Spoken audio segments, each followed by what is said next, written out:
Last week, I did some game predictions. Let's take a look at how I did. Not too bad at all. Luton's XG in their last 5 game weeks is ranked 7th. This is why I did have them scoring a few goals. I did not foresee Brighton laying an egg, though. So as we look at the projections that I had, I only just got one wrong when it comes to wins, losses, or draws. Not bad at all. Let's take a look at this week's fixtures as I go through each game with a prediction and some shoutouts to possible transfers. Everton are winless in their last 5 matches with 2 shutouts in the last 2 fixtures. Spurs played them in game week 18 with a 2-1 victory. Spurs are home where they average just over 2 goals a match.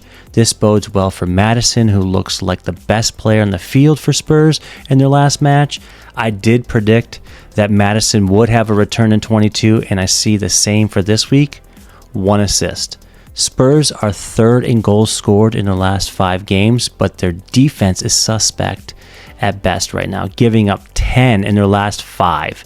With Maddison taking most of the free kicks, I do wonder if Porro may be overvalued at 5.9, not having a shutout since week 17.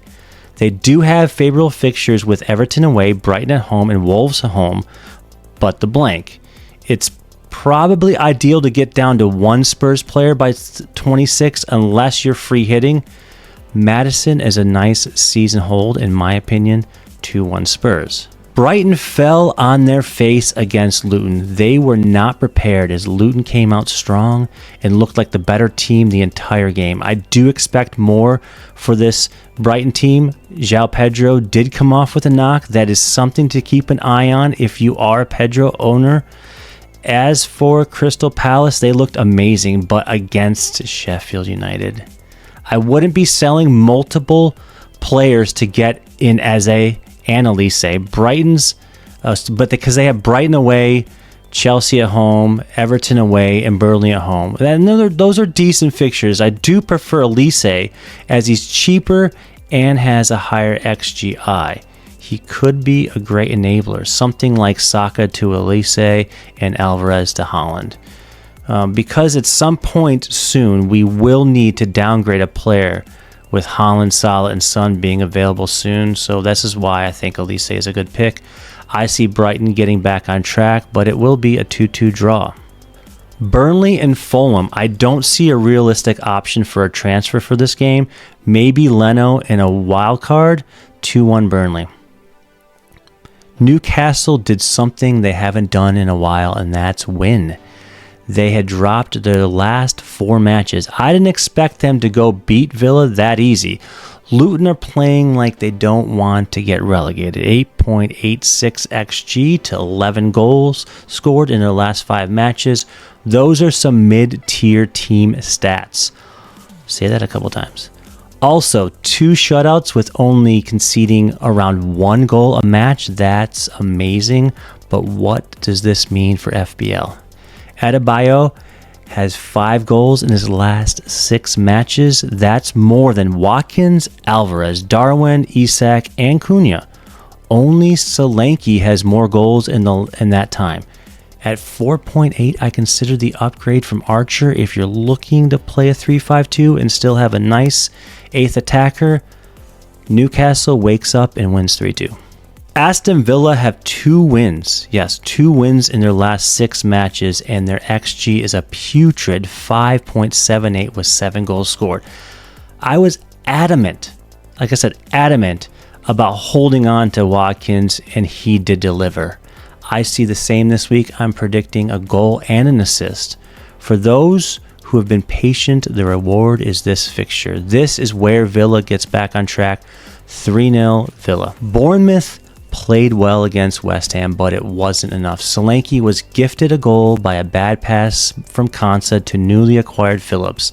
It would be nice to get some news about their double now, so we can make a decision whether to hold Solanke or not. If you are, Forest at home is a consideration for the armband this week. They've given up 10 in their last 5 games, but they did get a key piece back in Awoniyi. And when he plays, he scores. I do think This will be a close match as Forest are desperate as they dropped their last 2 matches. I predict Awaniyi, if he gets to start, he will get a goal. He'll get on the score sheet. 1-1 draw. Chelsea have won. Let's just say Chelsea have won one key win this season. Only one. And that was against Spurs. They've beaten up on bottom teams, but Wolves is a mid-tier team, and they lost in the end versus Manchester United. I do feel like this could be a closer match than expected. Palmer will get on the score sheet this week and should be a consideration for captaincy. Nkunku, it's hard to say, Nkunku coming back should get their offense going just like he did when he was in the match and scored. Chelsea have given up 9 goals in their last 5, but only 3 in their last 2 home fixtures. Chelsea 2-0. Manchester United finally have something going. Højlund has momentum now. I felt like he just needed to score that first goal and then they would just start pouring on. He scored 3 out of his last 4 matches, and those were in some difficult fixtures. Not enough people are talking about him because there are so many options up front. So it may just come down to the fixture run. West Ham at home, Villa away, Luton away, and Fulham home. Not that bad at all. If Liverpool end up not getting the double in 25, which we should know on Friday if that will happen per Ben Crellin, I would suggest getting Højlund as a differential, possibly over Nunez, possibly. 1-1 draw. Arsenal are getting Liverpool without Salah, but Liverpool have been hot with scoring 4 goals in their last 3 matches apiece. Goals are being spread around all players. Even Bradley. Amazing, right? This game could propel Liverpool to a league title with a win. Let's not get ahead of ourselves just yet, right? A lot of games to go. I do see Arsenal trying to possess the ball by playing mistake-free, kind of what they usually do. I just said to possibly take Højlund over Darwin. I just said that like a minute ago. As Darwin's consistency is all over the place, and even though he is so exciting to watch, it hasn't always translated best to FPL. I'd keep Jota and Darwin if you have them, as there is a possibility for the double in 25. If not, if that's not happening, I would pass on Darwin for Tony or Højlund. Jota should be in your squad at least until Salah is back. He has been very, very consistent. Liverpool 2-1. Besides Tony, Brentford have been very poor. They have 1 win in the last 7 matches, giving up 17 goals. I'm not confident Haaland will start, but I am confident he will play more minutes. Let's remember that when he came on, it wasn't for Alvarez. It was for De Bruyne. Silva was rested, so I expect him to start the next fixture, but we are now back to the Pep roulette, and with the double coming up, we all want 3 City players, right? But which ones? To me, Haaland, De Bruyne, Foden are probably the safest. Alvarez's minutes this next match may give us some insight if he's worth keeping.